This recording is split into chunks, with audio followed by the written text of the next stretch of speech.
I remember calling my cousin on a Thursday. I said, "Hey, Seam, be ready.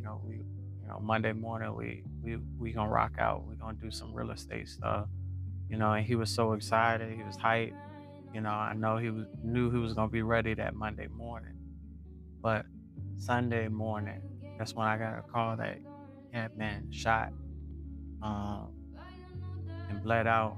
Fortunately, it really left me in a state of um, disbelief.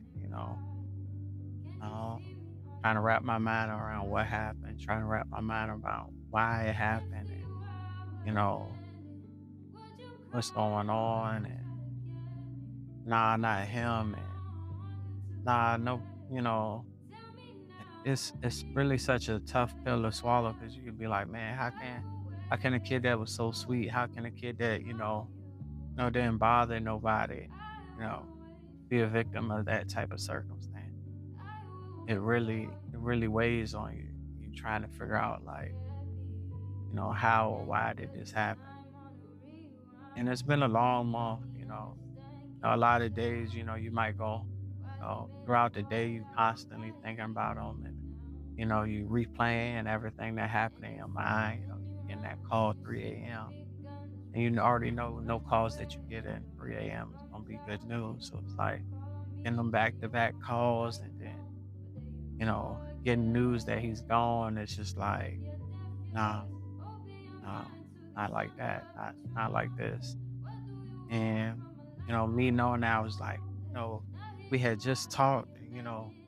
I was just coming to get him, and it's funny because like if I even go back to a month before that, um, he was helping me break down the Airbnb. It was me, my nephew, and Naseem.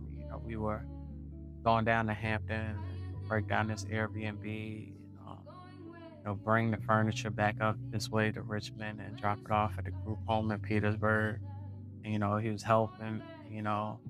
He was also helping me out with the driving. 'Cause, I had to drive the truck. I'm like, man, he can drive. Like, that confidence, he got swag. He gonna be all right. Like I can see the hustle in him, and I know knew he was gonna be all right. He was somebody that just really wanted to make his family proud, make his mom proud, make his dad proud, take care of his sister. And you know, to everything that occurred is just like it's hard to wrap your mind around like this type of tragedy strikes. Like it's